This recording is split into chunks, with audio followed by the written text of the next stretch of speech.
Hello, everybody, and welcome back to another WARNO deck deep dive. As we today gonna go into the 11th para once more. That's a division that we haven't touched in a while, and it has gotten buffed lately, as its vehicles are finally cheaper and also in general more interesting, as there is one really interesting change there, and the division in general feels pretty solid again. Before we jump in though, quick shout out to the April Swiss 2v2 tourney coming up this Saturday. Come on and join us on Twitch, or join us even in the tournament. There are still a couple of slots open, and the sign up ends tomorrow, so just jump right in there, get your best mate, and come in with 4 divisions. You will be able to play them. Pick 4 divisions, 5 maps will be played through the rounds, 5 rounds. You can't be eliminated. It's a fantastic format with Swiss style, as everybody who signs up can play all 5 rounds in ever better get matchups balance wise, as you will play against teams with similar stats to you in the previous rounds. So yeah, just a lot of fun. Come and join in for some 2v2 action, no matter if you're a newbie or an absolute veteran. And let's get into this hot division, as I really enjoyed my time with it. I have forgotten about this division for a long while. I have played it back in the past in the years of 2023. I played it quite a lot back then. That was mostly due to Gazelle Canons, though I've always found TKS more enticing there in that direction, so I just stuck with TKS then. And then I kind of didn't play it for the last year. And I played it the last 2 days, 3 days, quite a bit again, and oh my lord, is this division fun. And Logistics app has a bit to do with that, though not much. It has a P4, it has some real arrays, and a Puma Kangaroo. Puma Kangaroo being a nice quick resupply. Helicopter efficient with 1000 supply. Like it quite a bit. Yeah, the VBL unfortunately only 2 availability. Wish this thing would have 3 availability, then would be pretty dope. But the P4 PC it is here. Infantry tab, a lot more interesting, though pretty monotone, because you got all you need out of one infantry unit basically. Leader wise, I go with the Para Commando. The smoke grenade is just pretty nice to have, so that's why I go with these. As you want to move your infantry around quite a bit, and then having a smoke grenade around can be quite handy. Though you don't need this guy super much to level up guys, as the Para Marines you can bring with max veterancy, so but having them close by can still be handy. And then we have the Airmobiles in the Super Puma. Really efficient squad as well, once you get the Puma out of there. And they are pretty nice for getting some flanks into the enemy rear. If your helicopter in the air makes a path free somewhere, you can jump in there into nasty spots with these guys. You can have a couple of maps where you can have good openers with them as well. So Airmobile is still a really nice unit. They are arrows here. And the Aeromobile just really the only other infantry that you need outside of the Paramarine. And the Paramarine is just fantastic. It has the best AT launch in the game. Apilas is just amazing. It has a sniper rifle, which, yeah, got nerfed a bit, but it's still quite nice. It still suppresses the enemy infantry quite nice. And they come with 5 on max vet. These guys are not special forces, but they are as close as you can get to it. And that all for solid 80-point package. They had been nerfed in the past because they were completely nuts for a while. That's also what kept me away from this division. Like, when these guys were nuts, it just felt really, really cheesy to play them. So, Paramarine in the balanced spot now, but still hitting really hard. And then we have some ATGM teams here, both the Paramarine Milan 1 and matchups where you need to be a bit more cost efficient, or if you need to hit a bit harder, the Milan 2, depending on how strong the enemy IVs are, how strong the enemy tanks are, what you need to kill. If it's just APCs, then just go with the Milan 1. I upvetted both here just because efficiency on this part of the division is kind of key. So yeah, getting a bit of extra aim time, cutting 0.2 seconds off there, and getting a slightly better accuracy felt quite nice. So that's why we go with this. And then in the end, some Super Para as just some decent engineers. They're not great, but they're cheap, and they get the job done. The Legionnaires, a bit lower availability, and the Resolute is not really a great compensation for the lower damage output without the sniper rifles here. And the Chasseur Para Yeah, they're okay, but you don't really need them.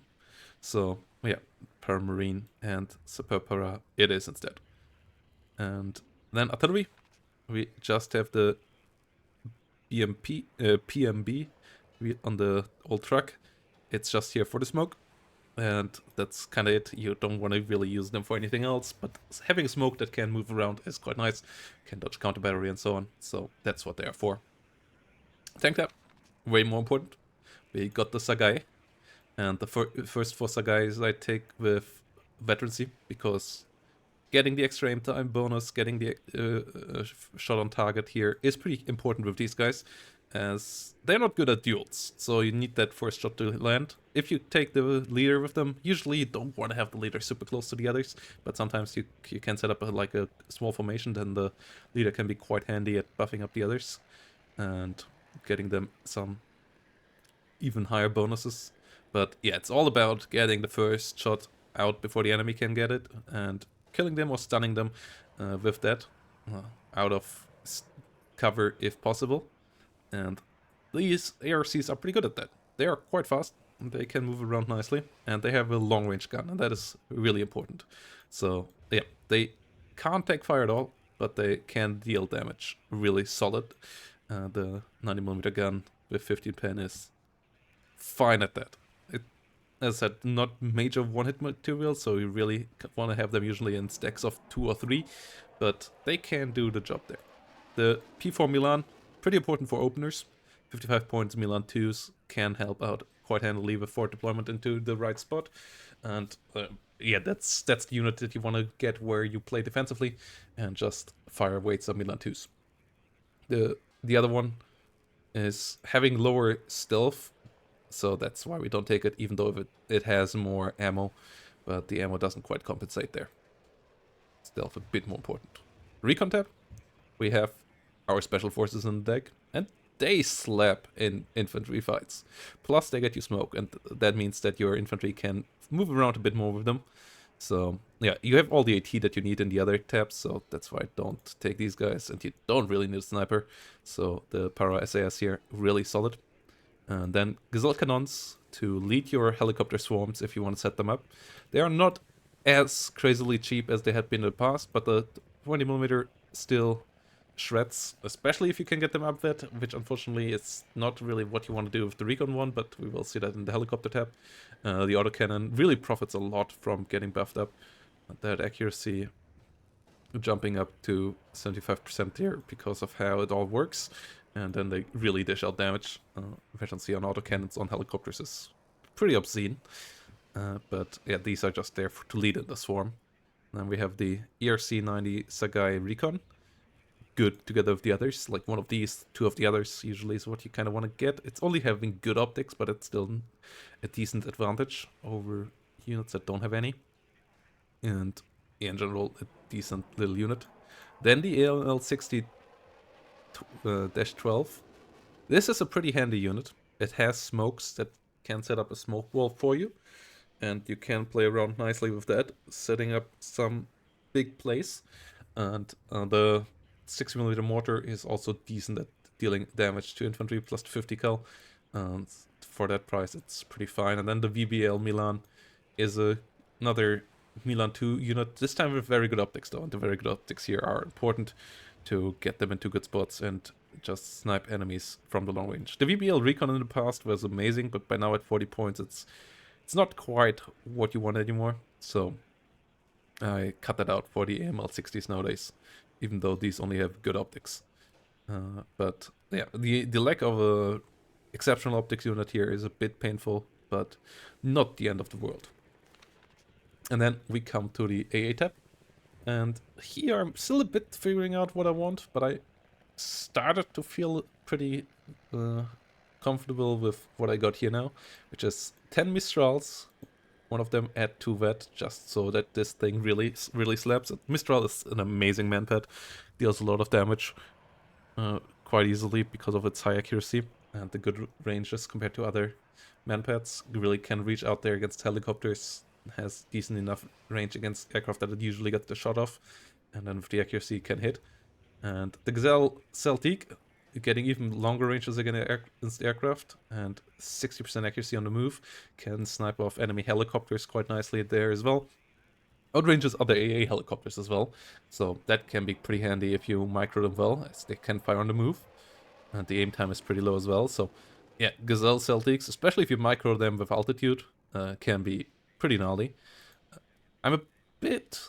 I tried to figure out if I want this instead of 2 Mistral teams, but I found you run out of 6 Mistrals relatively easily, and this thing doesn't really help you against the aircraft. It can be a bit of nice fire support, but your infantry can usually handle itself, and I'd rather have the extra Mistrals to just help out winning the air fights, winning the helicopter fights, and yeah, get the job done there.